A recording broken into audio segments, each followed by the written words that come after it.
Welcome to Track 3, the Education Enterprise.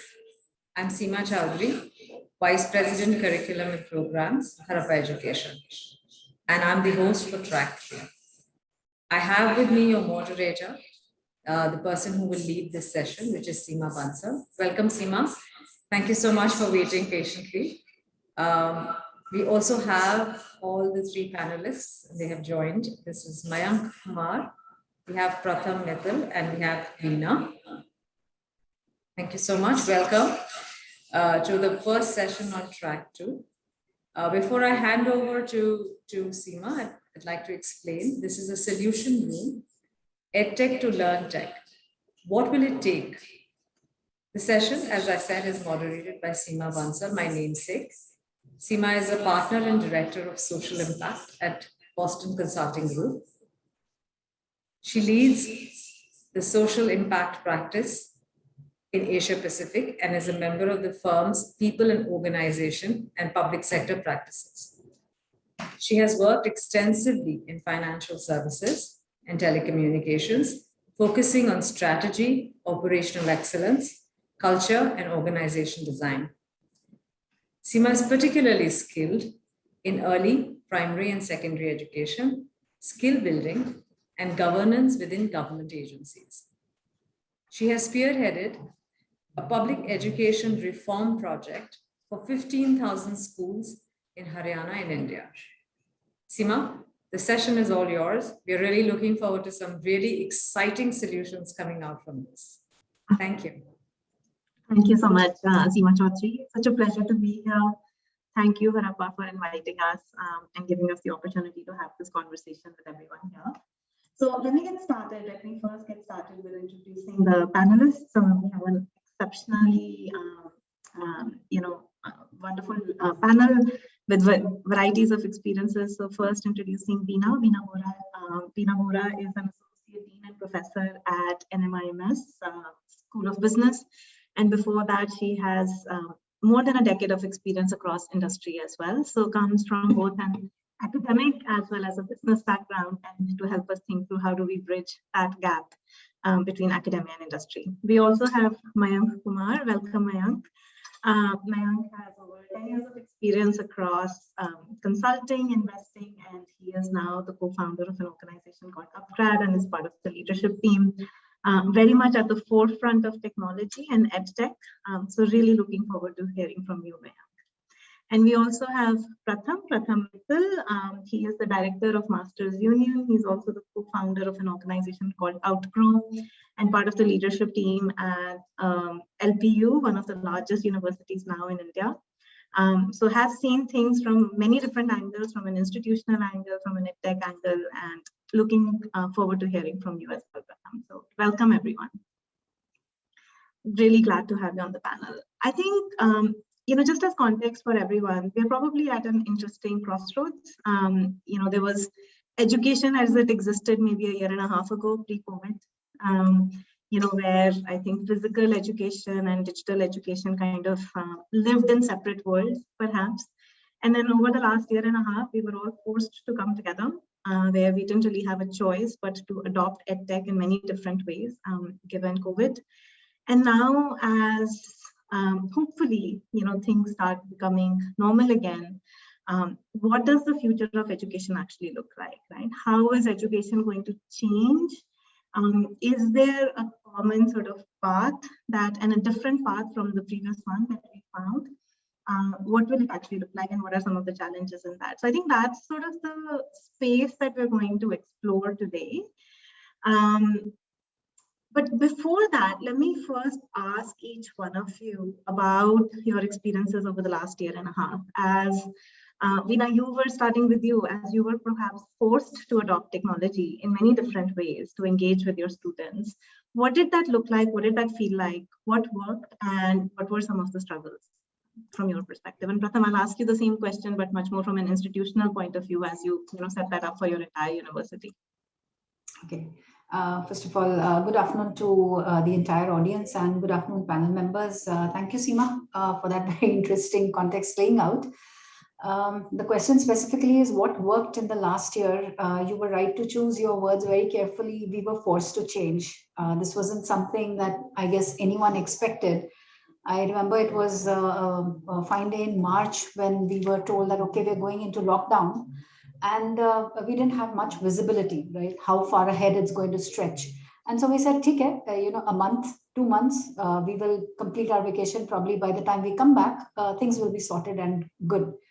That's where I guess we were wrong, and we had to quickly recoup. What worked for us was very quickly working towards an academic continuity plan. And this happened sometime in May when we realized that, this is going to stretch out longer than we expected. Some of the other things that we had to quickly look at were the skill sets of the professors, of our academic administrators. I mean, with the students, it was not so much of an issue, but we had a lot of adapting to do at the academicians' end. We were looking at converting our courses into something that could be delivered in an online mode. Which are those modes? What are they going to look like? How are our courses going to stretch out? So just to give you an idea, my course runs for 30 hours and I have to keep 60 students engaged simultaneously. So there was a lot of vibrant class participation that we banked upon, a lot of peer learning, all went for a toss. So some things worked and some things we did face a challenge with. One of the larger parts of what we were challenged by were the loss of peer learning that happened at the end of the students. So somewhere in the middle of all of this recalibration, we had to keep the student at the center of our conversation. And there we were very much challenged. So I think, I'm going to pause over here and also make way for the other speakers, probably come back to some of my ideas a little later. Let's do that. Thank you. Pratham, over to you. I mean, at an institutional level, would love to hear, like, in what ways technology worked for you, like what was unexpected, and also in what ways it didn't work. All right, so let me start with how it did not work out for us. I think there are quite a few things there, but I was just thinking and just brainstorming before the call, and I came up with 7 things, right? So the first is, of course, as Veena ma'am mentioned, that pure learning took a hit, right? And the learning that sort of is a byproduct of serendipity, sort of taking place at random, around the locker rooms, etc. I think that is something that was one big hit. The second was engineering labs, right? A lot of our curriculum is based around lab work and hands-on practical things that students have to do. So that took a huge hit. We were not able to recreate some of the labs virtually as much as we tried. The third was mental health. We saw a consistent decline in mental health over the last year. And that also sort of showed in the grades eventually at the end of the year. But we'll come to that in a bit. I'm sure we will delve into that in more detail. Group dynamics and group projects weren't as engaging for students. So we take feedback from students after every course. And we saw that, courses that were sort of built around collaboration did not do as well. Communication skills, I think, did not improve as much as we wanted them to improve and as much as they would have in a normal campus environment. Student clubs, we rest upon student clubs for a lot of the initiatives, for a lot of the peer learning. Those took a huge hit because the student clubs were not as active as we would like them to be. And finally, I think the Zoom classes worked to an extent, right? As it's hard for students to sort of make their presence felt. Not everyone's a audiovisual learner. So from that perspective, Zoom did not work out as well. And we saw the impact of that in the final grades. So I think these 7 things did not work out for us. And sort of as we worked to fix them, I think we came up with a few things that did work for us eventually, right? So first is collaboration with companies like UpGrad, right? So Mayank and the LPU team have worked very closely to create some very interesting programs for our students, which have made some aspects of online and peer learning very convenient and very results oriented. So that's definitely one. Second is we came up with this entire concept of lab kits, right? So we used to send these chemistry kits and these IoT kits and these coding kits, Arduino boards, etc., to students' homes, right? So that they could conduct all those experiments at home. And that was a huge learning for us to create that supply chain and to sort of empower kids to do all those lab works and all those practicals at home. So that I think was a huge learning and something that worked out quite well. We created stock market simulations that people could play at home. We tried to create our own version of Zoom so that people can raise their hands properly, so that there's a certain amount of class participation that gets graded. What also worked out really well was testing. We didn't think that we could do remote proctoring as well, but we were able to do that. I think that was a huge win, and that will open up many avenues for the future as well.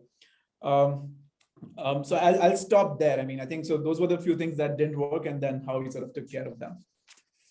I'm going to come back to both of you, but Maya, coming to you, I did not expect the list of what didn't work to be longer than what worked. So, and you've been at the forefront of this, right? I mean, you guys have been at the forefront of learning through technology for a long time. So, want to hear sort of just your reactions to that. One, your experiences, what else happened in the last year and a half for you, which was, over and above what you were already doing, but also your reflections to some of the challenges that both Pratham and Veena are pointing out. No, so I think, first, what exactly Veena ma'am said and Pratham said are very true. I think there's a lot of chaos, and there were a few numbers that we got because we did started offering our online live platform for many universities to start using. What we realized when we did the first round of survey, 84% of the faculty members were not comfortable using technology platform. So it was a very large percentage. I mean, 80% plus were not used to it. But I guess it was in one form, the entire elements that Pratham mentioned and what Veena ma'am mentioned essentially brought about the transition. When you don't have an option, what do you do but to pick up the new ways of teaching and new ways of learning in the process? From our perspective, let me just break down the two different stakeholders. One is consumer and the other one is institutions. I was earlier, when the pandemic hit us, I thought institution will not be able to cope up. But I was pleasantly surprised with the amount of effort that institutions had put in and the mind that they had put in when the faculty members were not trained to teach online or to conduct sessions online. The transition that happened was actually, I thought I would give them 5 out of 10, 7 out of 10. I have to give them 12 out of 10 or 13 out of 10 because they did sort of overachieve what they wanted to achieve. And you did not hear these conversations over a period of time that, look, online has sort of broken, it's not working, it's not functioning, because universities got their acts together and institutions got their acts together to get up to speed. I think institutions did a far better job than what corporates did in this period of transitioning to online learning and picking up online learning. So from an organization perspective, that was one piece that we sort of saw changing. From an individual perspective, Seema, there were 3-4 things that happened parallelly, and that those sort of helped change the ecosystem completely. One was a greater acceptability of online. When in your household, you have a kid learning online, you have a sort of young adult learning online, everyone starts feeling that, look, online padhai ho sakti hai. And that acceptability of the medium increased because we are seeing it. And because we are seeing it, we realize that it can potentially happen. Two, not as much for students in universities and colleges, but at least for working professionals, we saw that the time to travel reduced and they started using that time to actually leverage on learning. So we saw an increased time commitment from working professionals that they were giving out for learning. And there was definitely an angle which led to a greater adoption of online education. But third, very counter, but still interesting that we saw was, look, around this period of time, while entire schooling and education, higher education went online, again, for working adults, all the discretionary spend went down. So you were not going out for vacation, you were not buying out the latest fashion, clothing items, etc. So everyone was stuck at home. And amongst all discretionary spend, education is the least guilty discretionary spend. So for a lot of people, they said, okay, now I have some capital left. Let me just invest back in education. So from acceptability to adoption and time commitment leading to sort of spends and capital being available, we did see more capital and money and savings going into the education space. Net, all of these things led to sort of greater adoption. There was also a negative point. The last one that I'll leave you with is, while this happened, there was also uncertainty about jobs and uncertainty in the institution about how placements will happen. So there was also that challenge that, look, I know I have time, I have capital I can spend, but if I do this, what ROI will I get? And ROI was getting questioned because not everyone was sure whether after doing a data science, let's say IoT or these kind of programs, will I actually get a job, because market was not looking great. Again, we got proven wrong. Technology talent, high skill talent demand just shot up because of more capital getting printed. So I think net, that's the way I saw the last 1.5 years. A lot of things moving parts, but overall more positives than negatives. Thank you, Mayank. And I'm going to take offense to you saying that corporates didn't do so well. I think, and it relates to my next question, Veena, for you, which is that I think you mentioned some of the challenges around peer learning and all of those things. But coming back, like there must have been something. Like, I mean, are you looking forward to going back to teaching exactly how it was, or are you now sort of thinking that okay, there is something that we did in the last year and a half that I believe I'm going to continue, right? And taking an example from our corporate world, like, we've completely moved all of our global conferences into a completely online platform. 1,000 of us used to fly to a city in the world once a week, once a year. And we're like, that made no sense. Now we're like, it actually makes sense to do that online. So what are those things that you are sort of saying that, look, I'm going to keep this even going forward, right? Because familiarity is there and context is there now. Correct, yeah. Before I just jump into the question, Seema, I mean, I appreciated all the points Pratham and Mayank also highlighted and agree with many of them. We saw reflections of them happening within our own institution also. What I want to also point out is that this was not any other kind of change that we were seeing. This was crisis, right? And like Mayank said, there was no option but to kind of take a call somewhere down the line and say, we've got to continue with the learning bit. We can't give up on it.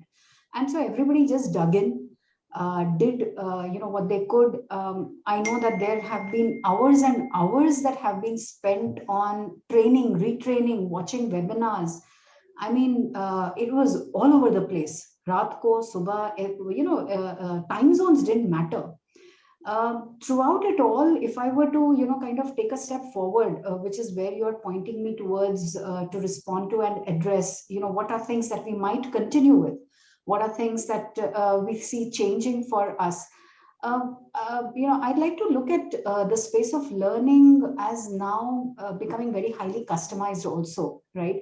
So this entire piece about education, higher education, doing an MBA, to my mind and to how we were used to looking at it earlier, it was a 2-year full-time MBA program in a prestigious business school. And so learning is happening beyond the classrooms. Learning is happening when peers are jamming together, they are cracking case studies, they are doing so much more. All of those skills were threatened at this point of time, and we don't have the answers yet.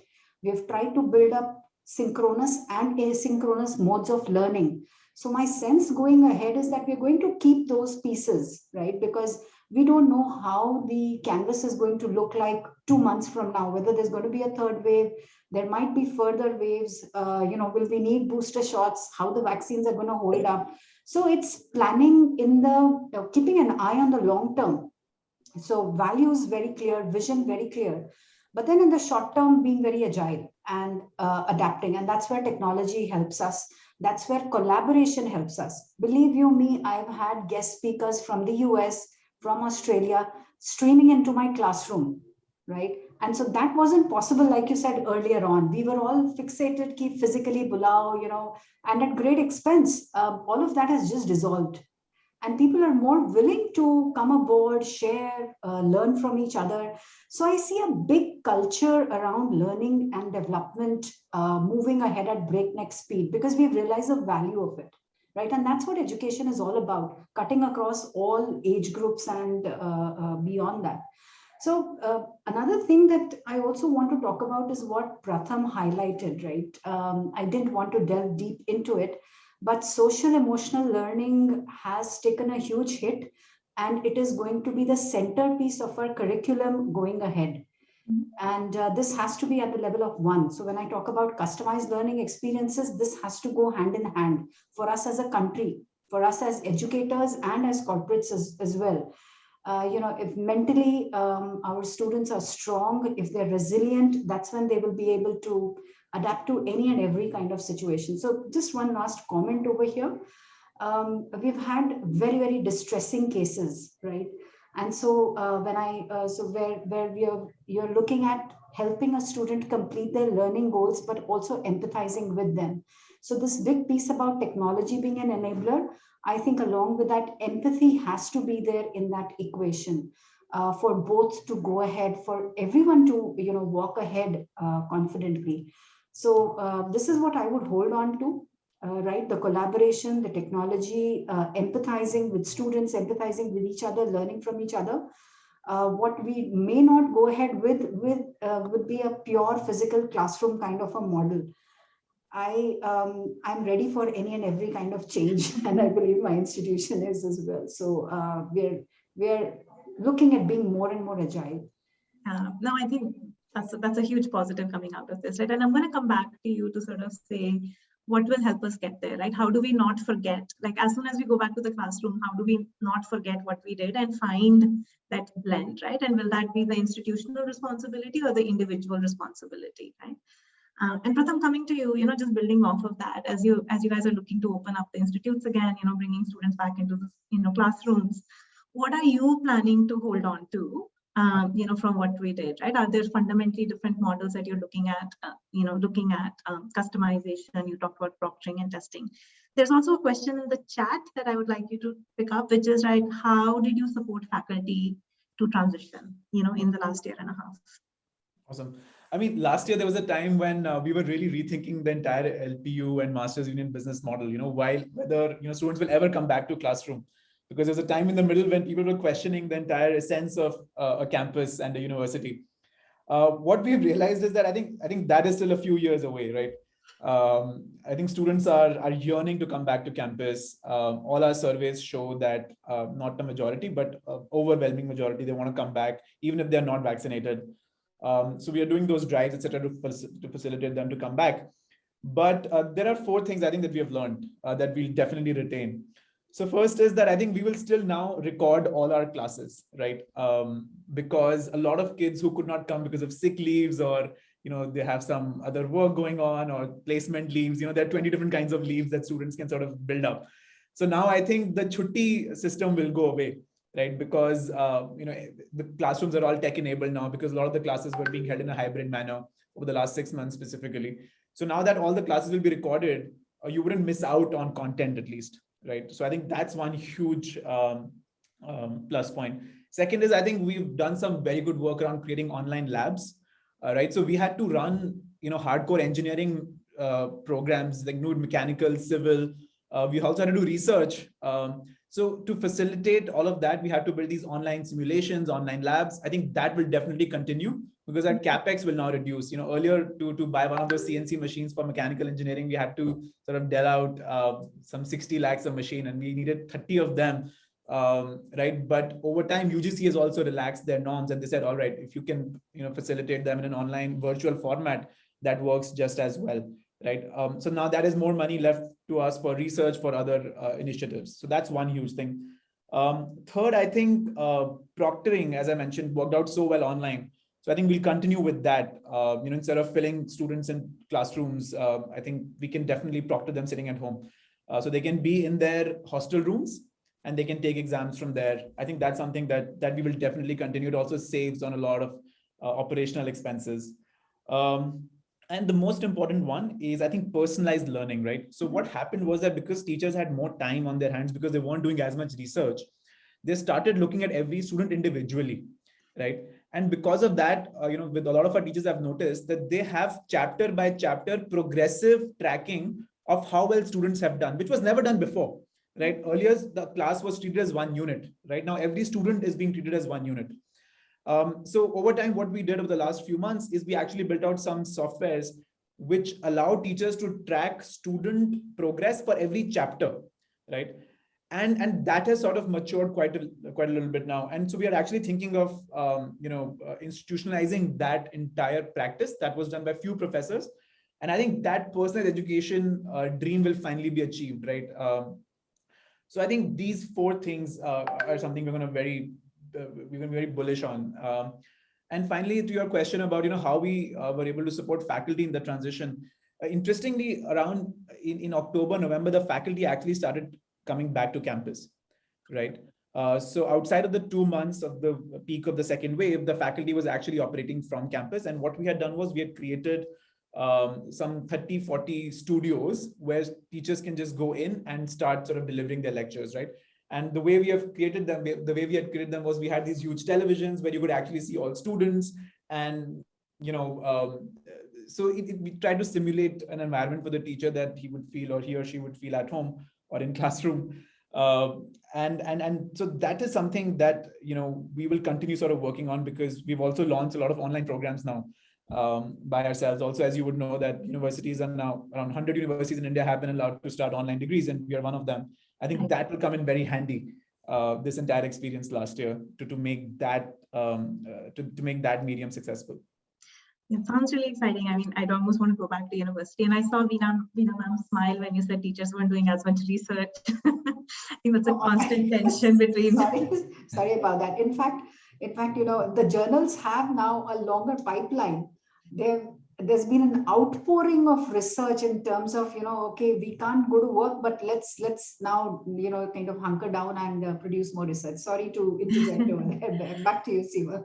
Mayank, I think one of the themes which is coming out, which technology allows, is personalization, right? And someone also put in the chat window that Mr. Piramal just talked about, how to create an agile workforce. You can't have fixed curricula. And Veena, you also spoke about that, right? Like from fixed curricula. But also, as we think about social emotional skills, building empathy, many of those things are also built through one-on-one engagement, one-on-one mentorship.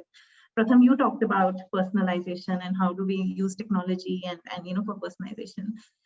Do you want to comment on that, Mayank? Like, how do you, I think 2 questions. One, in your experiences, like how, what are like the best examples of technology enabling personalization, and can you see those in the institutional classroom setting as well? One, and secondly, I think the one big concern which is coming up is really around social emotional skills and mental health. And if you have any thoughts on that. So would love to hear your comments on both of those things. Sure. I mean, I do believe personalization is important, but I do also believe that right now, the cost of building a proper personalization and personalized education ecosystem is very prohibitively high, in the sense that I think the complicated problem there about 1 billion plus ways in which a grade 5 students can learn math. And if one needs to sort of build and solve for that problem, it gets quite complicated from a very technical perspective. Therefore, what we are seeing happening is a very modularized way of education, which can be personalized, but education is broken down to different components and saying, look, a certain set of components are needed for this group of individual. And in that context, level of personalization improves. So I'll give you a few examples where we are seeing this happening. I think there are 3 levels in which personalization comes in. Either you are very good, you can skip something, or whatever learning, you can skip something. You are very good, you can take lesser time or more time. So it's a 0-1 or time taken that the person could do. Or if you have a slightly different inclination, you take a different path altogether. So in the same path, you can move faster, skip, etc. We have seen this happening more so in the adult education, and I guess it's happening there when people come with different outcomes, ask Seema, across different places. Some people come to an online program just because I need a credential, and I just need to have a credential at the end of the day. Some people come because they want to get a new job and they have a transition in mind. Some people come where they're looking at promotions or career acceleration and not a new job. They are happy in the current firm, but they just want to get promoted, while others come for professional confidence that, look, if I get this, I will be able to lead a larger team, etc. What we're noticing in pockets of excellence within the higher education and post-secondary place, where depending upon the outcomes that you're looking at, the pedagogy and the coaching element is very customized, because the core content, which is essentially your sort of recorded lectures or a large lecture format, may be able to cater to the factory approach of education, that you have to do A, B, C, then you will know X, Y, Z. But what we are seeing is that model is plugged with a lot of coaching elements. So in a very modularized way, people are coming with coaching and mentoring as part of the program. And to what you mentioned, Seema, earlier, that yes, in education, we are seeing in places where you're going through an online MBA, let's say from LPU, but you will get a coach coming in from Google, Facebook, who will come and train you and coach you on specific module. That is one-on-one. And at that level, it gets extremely personalized. So I think that pure personalized conceptual framework that had come up in research paper, that has not been implemented, but human intervention is making that happen. And the last one that you asked on mentoring and so mental health and that element, I definitely feel that has significantly been impacted with online education. To give a sense from our side, we have partnered with an external agency that does only, I mean, mental well-being, coaching, and those elements, and we have made it open to all our alumni, all our learners, and all our employees. The total uptake of those sessions, which are part complimentary offer to everyone, has gone up by about 20x. And I know base was much smaller, but we have suddenly seen people seeking inputs. I'm not confident, I'm figuring, I'm struggling in this area. I don't think, how can I live with my parents next to me in the process? A lot of questions are coming in. But the solution that we are giving, Seema, is substandard. It's not the right way that things should have been solved. As Pratham mentioned, you need to walk around, stumble upon people, have a conversation, solve for those problems. There's definitely an impact. And jokingly, I tell my wife, who says, look, online education is so good. Your kid is at home, he's learning, she's learning. I say, look, education was designed to teach a kid to sit for 8 hours at a stretch in a class. If he doesn't know how to sit for 8 hours, he will not be able to do well in a job later. So sometimes we don't know what are the collateral benefit of education in the traditional form. And that is one of the challenges that this generation will feel when they come out into the workforce at a later point in time. No, and hopefully, I'm really just, I have 2 kids and I'm just hoping that they're all back in schools and colleges as soon as possible. But Veena, comments from you on, what Mayank just said. I know that, you specialize in topics like emotional intelligence as well. So any thoughts and comments on this? And then the other question that I had was, as colleges start reopening, schools start reopening, the onus of thinking about how physical and digital come together, is that on the teacher or is that on the institution? Or what part of that is on the teacher and what part of that is on the institution? But first, would love to hear your comments on, SEL, emotional intelligence, this conversation that we're having about some of those topics. Okay, thanks, Seema. For a long time now, I've always felt that, the purpose of education is to prepare us for life ahead.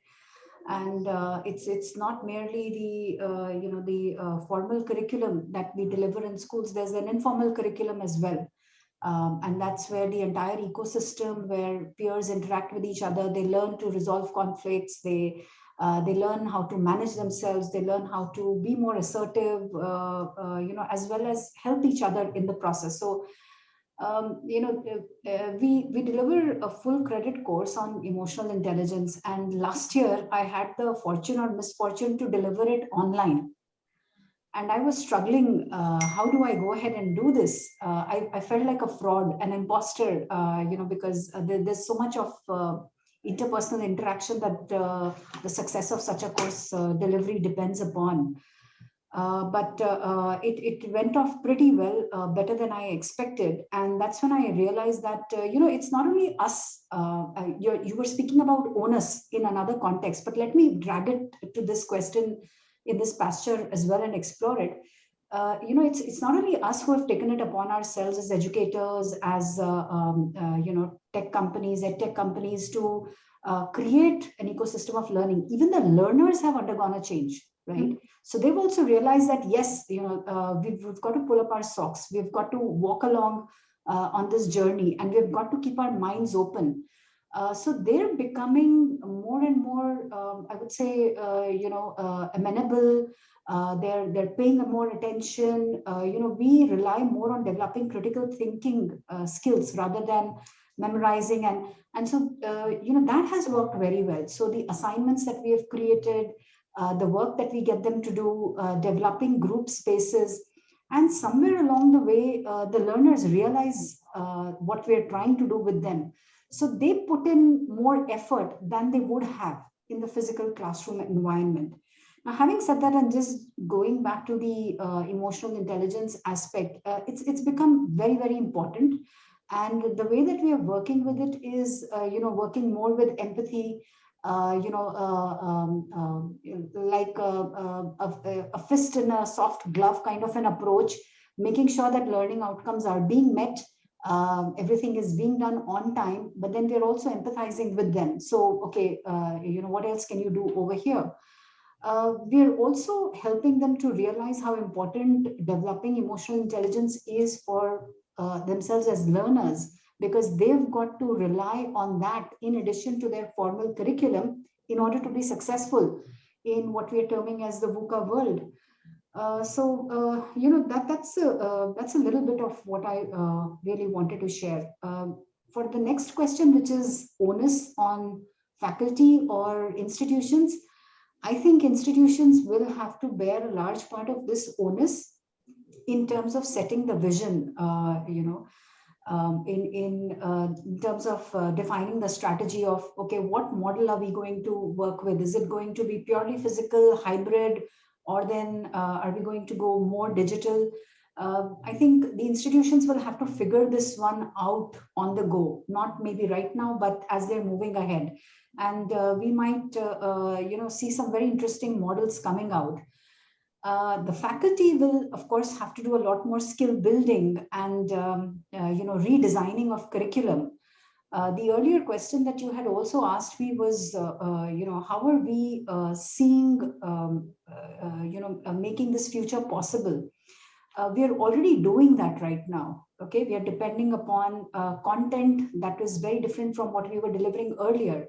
And we're making it very relevant to crisis situations, teaching those kinds of cases, honing those kinds of skill sets, and doing it using very different kinds of pedagogies. So innovation seems to be the name of the game over here. Yeah. Pratham, coming back to you, I think I completely identify with this conversation on social emotional skills, mental strength, mental well-being. We're about 1,000+ people. And over the last year, I think the people who suffered the most in terms of mental health and challenges are our youngest lot, right? And one would imagine that, they don't have anything to worry about. I have 2 kids at home, a house to manage, so many different things, but I found more mental strength than many of the younger lot, right? So is it making you reflect back on, how some of those components are built into the education curriculum, going forward? Like, how are we readying our kids not only with technical skills, but also social emotional skills? So is that part of curriculum being looked at?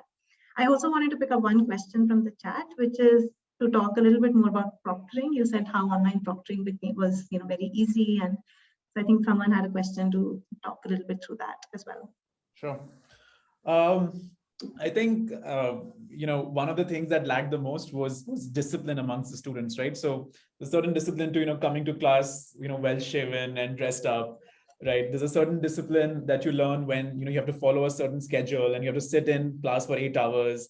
Right. And so that's part of your holistic grooming almost, right, for the industry and the job market. And there is something we felt that the students were not, almost taking classes seriously, right? Just because they're online. Right. And so eventually for certain courses, what we had to do was we actually had to give them, a sort of a dress code that, hey, listen, you have to sort of follow this, right? So that you take it seriously, because if you're dressed well, you all sort of pay more attention. If you're sort of doing this on your bathroom seat, I mean, you're not going to take it seriously no matter what, right? And a lot of kids were doing that. So I think how to build empathy into the curriculum is of course one thing, but also, coming back to how, when they come back to campus, they'll have a tough time sort of adjusting to the routine of the campus, waking up at 8 a.m. and sort of running to class and making sure they get there on time. And even if they're 5 minutes late, then getting an absent mark, right? So I think there's a certain amount of learning that comes from that as well, which students will have a tough time sort of getting back to. Insofar as empathy becoming part of the curriculum, I think we were anyways not doing a good job of that before, right? I think Indian education system has not done justice to emotional intelligence at all.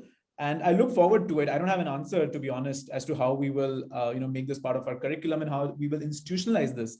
But I think that is definitely something we should think about and discuss perhaps later in the call, as to perhaps we have a chief mental health officer, right, at the university. I'm just thinking out loud now, where his role is, and his KPI is actually to see the progress in people's mental health, scores or valuation, something we have to do there.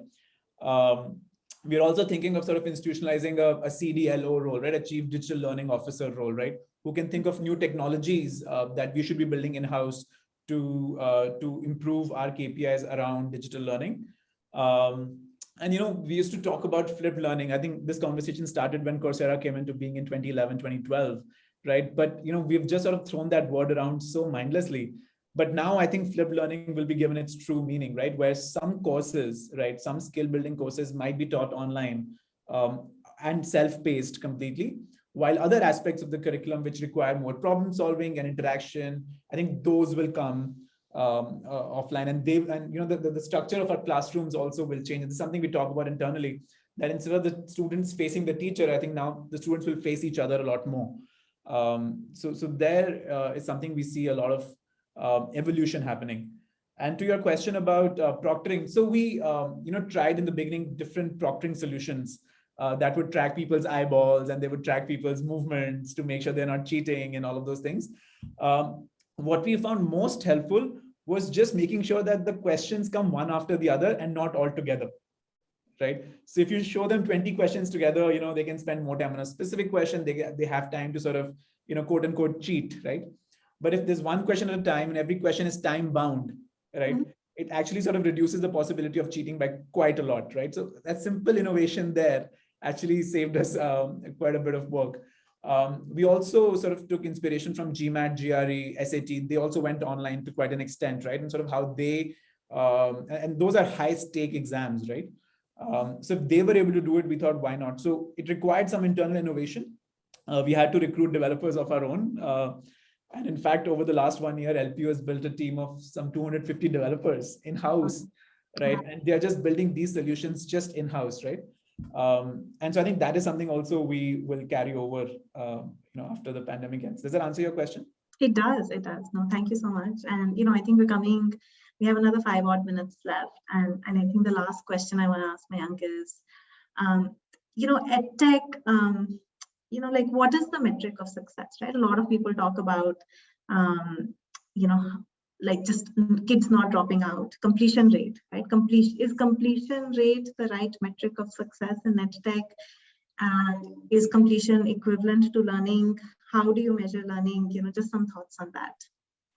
Actually, it's a thing that I personally thought and spent a lot of time on, Seema. And when we started UpGrad, all conversation about online education was quote unquote access, that online education is about access. Whosoever can give out access to best education will win the game. I think around 2012, 13 till about 16, 17, 18, the focus shifted from access to completion. We were personally very high on completion and NPS. And we used to say NPS is good, completion is good, we are all sorted. But we realized it's a complete vanity metric. That is one metric that online education should throw away, is completion rate, because it just doesn't mean anything in the process of what you want to achieve. Because ultimately, anyone who's doing any form of education, whether it's higher education or school education, they're doing it for some kind of an outcome.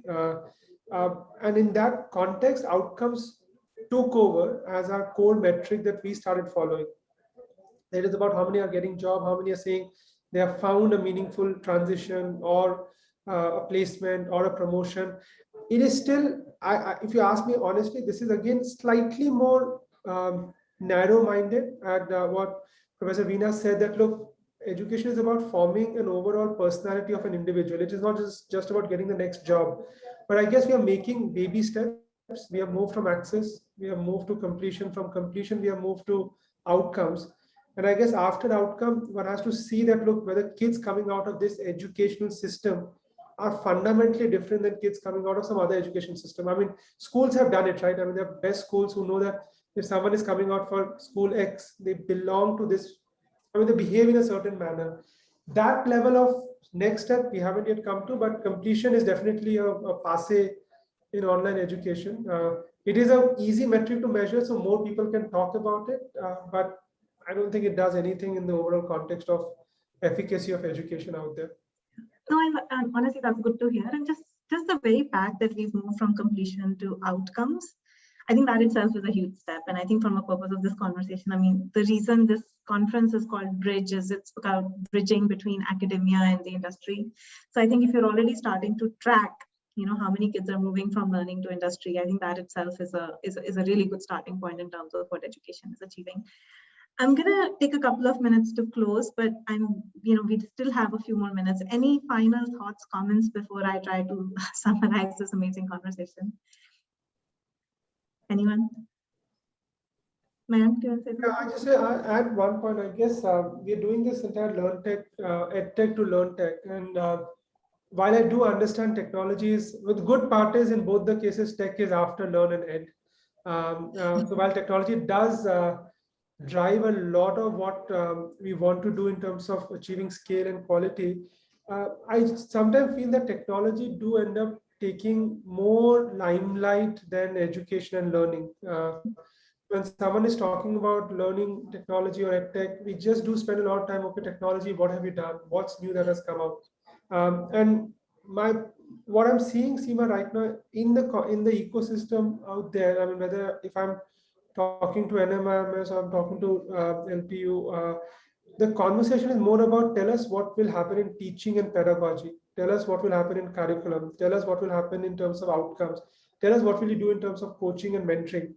That focus that used to be a lot more, the EdTech where technology used to get all the spotlight, that spotlight is shifting a lot more towards learning. And that's where I feel that a good role that technology could have solved for was access, because technology can make access available. A good nudging technology could have pushed for completion. But to get to outcome, you need to put the entire spotlight not on technology, but on learning and education. And I think that trend that you're seeing is and the current crop of entrepreneurs, institutions, universities, everyone is focusing a lot on that front. And that's, I believe, is a very positive shift that has happened in the ecosystem at this point in time. For me, when I'm tracking it for the last 8-9 years, nothing happened, but now people are talking the right language and right sort of tone. That's really good to hear. Veena, do you want to say something? I think what we also need to kind of, even though it's the closing comments of the conversation that we've been having, and it's been an amazing one, I think we also need to kind of somewhere appreciate how, how penetrating this has become. It's become very wide, it's become very deep. And somewhere, I think these thoughts have to converge to make this a more powerful movement, right? So if you really bring faculty, academicians together, whether it is for teaching or whether it's for research, for training, I'm doing my management development programs online. So I think, there's a lot of space and opportunity over here, just to strike a very optimistic note. And if technology is an enabler, I think this can mean a lot for a country like ours, which is so diverse, right? Where you have different kinds of learning objectives, where you have different segments of learners, you have all kinds of age groups, people with different kinds of challenges associated with learning, right? So there are people who are, I think that with EdTech, you can solve a number of problems that otherwise our mainstream education system could not have responded to. So I just wanted to, kind of make that comment over here. One additional note on what I think is required and will be required and what we need to pay attention to, a lot of human intervention and interaction to support and mentor has to continuously be, in fact, it needs to go up, that effort needs to go up, whether it's a school or whether it's a higher education institute, or for that matter, even the corporate. Mental health and resilience should be up there as priority. Absolutely. I mean, we're out of time and I also don't have much else to say. It's really cool to notice that, we started the conversation with Veena, you highlighting challenges over the last year and a half, and Pratham, you highlighting 7 things that didn't work. But we're really ending the conversation where both of you are sort of talking about how technology is going to be an integral part of, what you do going forward, and how it can fundamentally really transform how education is delivered, while of course recognizing that we need to keep the human element, we need to keep the physical element, and they have to come together. So thank you so much, panelists, for a lovely conversation. And Seema Chaudhary, back to you. Thank you so much. So I have taken away two very critical things from this conversation. One was that you can't take the humans out of the education system. They've got to stay in there. And the second was very interesting to know that curriculum and pedagogy is becoming the focus and not just technology. Let's thank you very much, Pratham, Mayank, Dr. Veena, Seema. Thank you so much for this absolutely engaging conversation. We are going to move on to the next sort of track now. And this is the next session, which is on the new age resume. And I'd like to thank all our panelists and Seema and everybody. The link for the next session will be up shortly for our participants who want to move into the other section.